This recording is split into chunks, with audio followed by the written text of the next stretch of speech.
contents of the Vedas are known as mantras. To chant these Vedic mantras correctly, there are several rules to be followed that are unique to Vedic chanting. First of all, the particular pitches used to intone each syllable are specified for each mantra. These pitches are known as swaras. There are 3 swaras commonly used in Vedic chanting: a middle pitch, a lowered pitch, and a raised pitch. These swaras are known as udata, anudata, and swarita. Unfortunately, scholars don't agree on which pitch each of these words refer to, so we will use middle, lowered, and raised instead. In writing, a lowered pitch is indicated by a horizontal line under a syllable. A raised pitch is indicated by a vertical line above a syllable, and a middle pitch is indicated by the absence of any swara marks. There's also a special raised pitch, which has 2 parts. It starts on the middle pitch, and then it moves to the raised pitch. It's indicated by a double vertical line above a syllable. To demonstrate these swaras, here's the opening passage of the Rig Veda.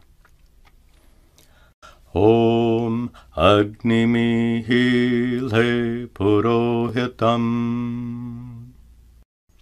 Please notice which syllables have a middle pitch, a lowered pitch, a raised pitch, and a special raised pitch. Om Agnimihile Purohitam.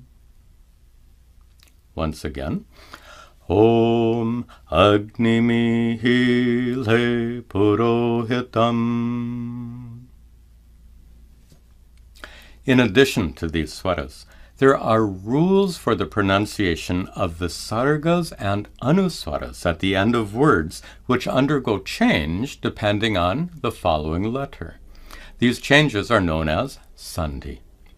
First of all, of the sarga followed by a sibilant letter, sha, sha, or sa is pronounced as that sibilant letter. For example, Om Shanti Shanti Shanti. Note that the visarga is pronounced as sha to match the following letter. Om Shanti Shanti Shanti. When a visarga is followed by a pa or pa, it's pronounced as an F sound. For example, Dhiyo yo naf prachodayata. Note that the visarga is pronounced as an F sound. Dhiyo yo naf prachodayata. When a visarga is followed by a ka or ka, it's pronounced as a guttural sound. For example, Brahmana koshosi. Note that the visarga is pronounced as h. Brahmana koshosi. Anuswaras are a bit more complicated. When an anuswara is followed by a consonant, it's pronounced as the nasal letter of the same class as the consonant. So, if a final anuswara is followed by a guttural letter, ka, ka, ga, ga, or nga, it must be pronounced as a guttural nga. For example, kaving kavinam. Notice that the anuswara is pronounced as a guttural nga. Kaving kavinam.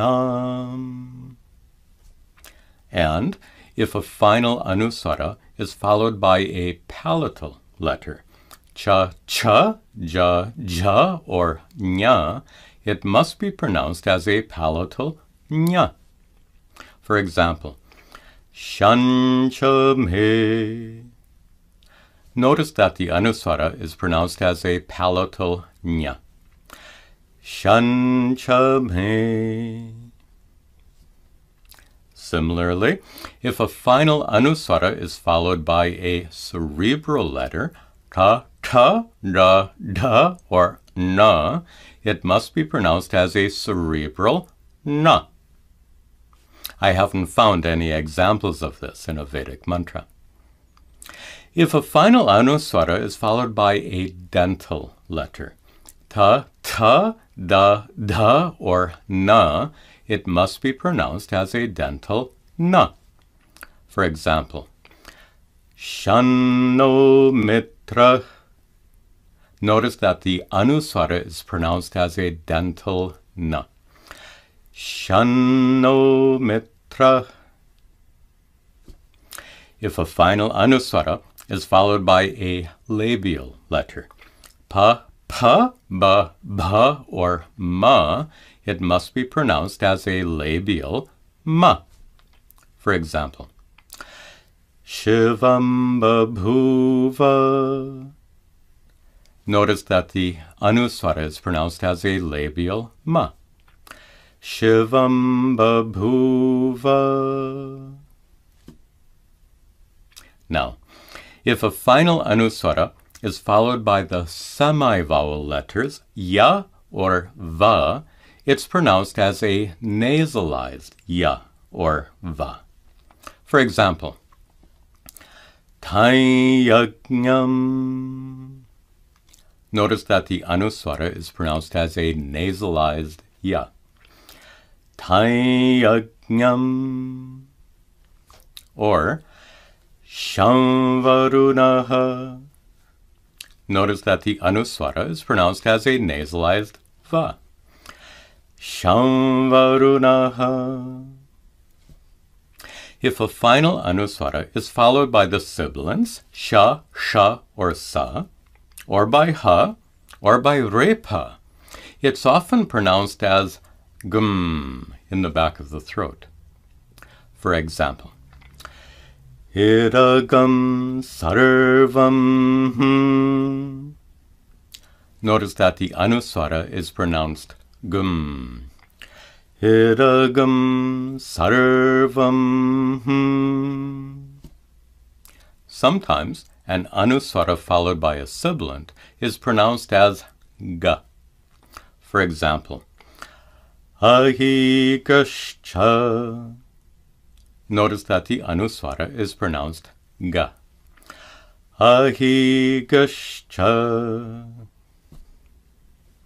Because these rules are fairly complex, and this brief explanation is somewhat incomplete, it's best to listen to an accurate recitation of a mantra and then carefully imitate that pronunciation.